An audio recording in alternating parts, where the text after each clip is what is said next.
I'm Lu Yan from Beijing Review Magazine, and this is the Governance Podcast, a podcast that explores the past, present, and future of governance in China as it works toward meeting its development goals and finds its place in the global community.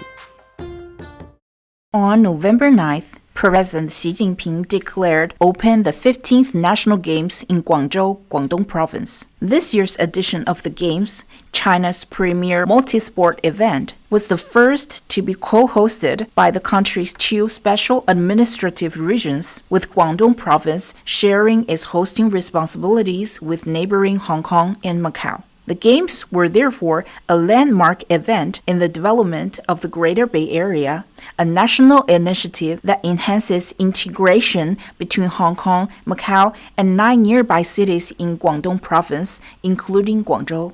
Under the One Country, Two Systems principle, while there is only one China, the mainland adheres to the socialist system, and Hong Kong and Macau retain their own capitalist systems for the long term.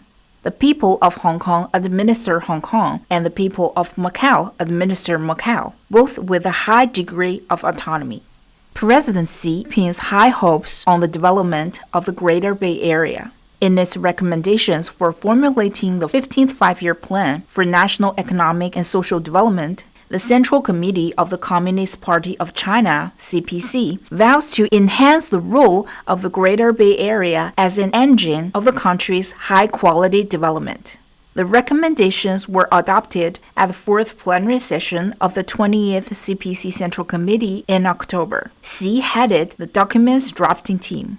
A five-year plan is a blueprint for China's economic and social development, outlining goals, strategies, and priorities for each five-year period. The Central Committee of the CPC issues a set of recommendations based on extensive research and consultation to guide the plan's formulation as well as its implementation.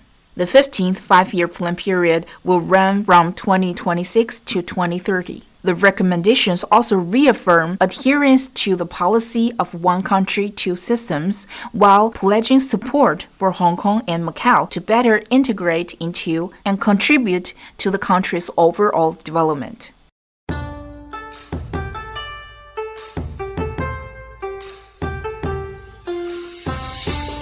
In this episode of the Governance Podcast, we will speak to Conrad Ho, Executive Vice President of the Youth Elites Association, an organization established in Hong Kong's Special Administrative Region in 2007 to further youth development.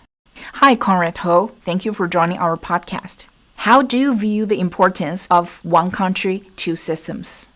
Thank you, Lu Yan. One country, two systems is an integral and very foundational part of Hong Kong. First of all, because it is baked into our constitutional document, the Basic Law, and that is what gives us a high degree of autonomy, freedoms, and it is what separates us from other cities and provinces in China. But one country, two systems is also something that we live and breathe every single day. It is the small business owner who sources products from mainland while still relying on Hong Kong's independent judiciary system.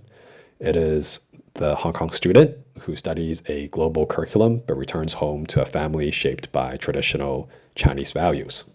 Taking a step back, in today's day and age, it's also a rare instance of the Confucian ideal, harmony in difference. I think that we're living in a world right now where there's a lot of global conflicts, and I believe that to resolve these conflicts, it is very important to return to universal first principles that everyone can agree on. For example, principles of dignity, of respect, and of coexistence. If we are to bring different diverse cultures together, we need to start from these universal rights and build a framework that is considerate of local values and local traditions. This is essentially the concept of pluriversalism. Tell me more about pluriversalism. Sure. So one thing to recognize is that historically, the global community has long been dominated by a single worldview, which is that of Western-centric colonialism, or if you want to break it down, imperialism and neocolonialism afterwards. And slowly but surely, we're moving towards a more pluriversal existence. Essentially, what pluriversalism is saying is that instead of the colonial view of taking up the so-called white man's burden and forcing conformity, perhaps we could operate on a framework of global coexistence based on respect for each other's differences. So to better explain this, let me use an example that I gave while I was visiting the UN earlier this year. At a sharing there, I compared the world stage to a symphony. It would be very bland if we were to just have a single instrument playing a single melody. Instead, imagine each culture as its own unique instrument. And I think that the goal for bodies like the UN is to be the conductor, to make sure that not one instrument dominates and that we can all harmonize and that we are all on the same shared rhythm and that together we can drive important global agendas forward. So coexistence to me is about weaving different realities into a single strong social fabric. And from our experience in Hong Kong, we've learned that this symphony, while challenging, is certainly possible. It requires a lot of listening, a lot of patience, and also the conviction that a harmonious chorus can be so much more powerful and so much more beautiful than any solo.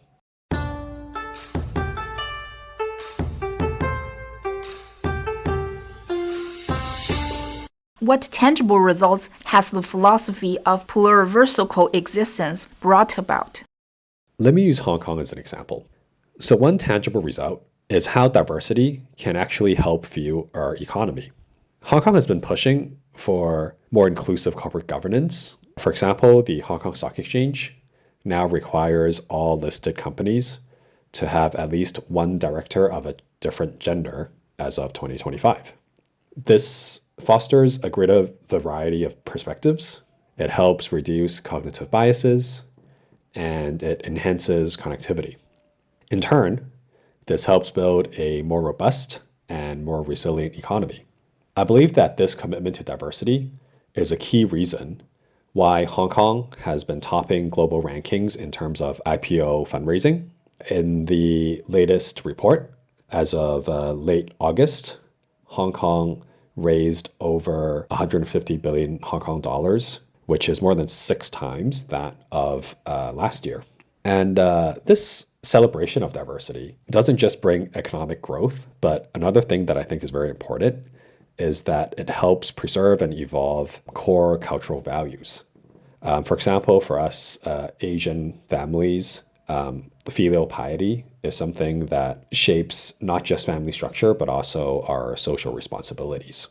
And I think this is really a key part of what makes Hong Kong unique. You know, we're an international metropolis where people of many diverse backgrounds live, work, and thrive together. But we're also a place where traditional values inform a modern, pluralistic society. What role can young people play in promoting the integrated development of the Greater Bay Area? Sure.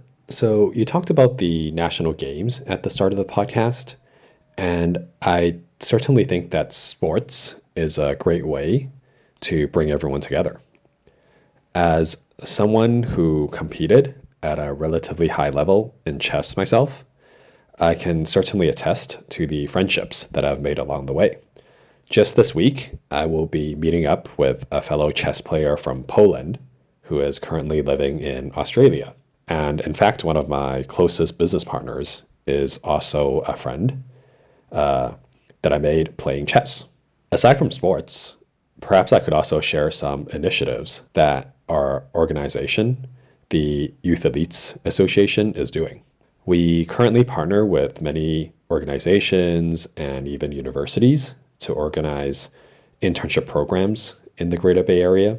And we also visit different cities to learn about the opportunities there.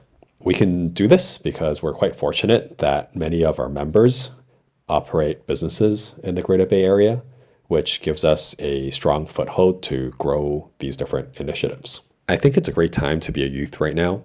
AI and all these other breakthroughs have opened up a whole new world of opportunities. So the tools are here, the stage is yours, Go build the future that you want to see. Thank you, Conrad Ho, for your insightful perspectives. Throughout this series, we'll be exploring topics related to President Xi and how governance is practiced in China. To stay up to date on the podcasts, visit the Beijing Review website, bjreview.com. Find us on YouTube or Spotify with the tag Beijing Review, or look for us where you get your podcasts. I'm Lu Yan in Beijing.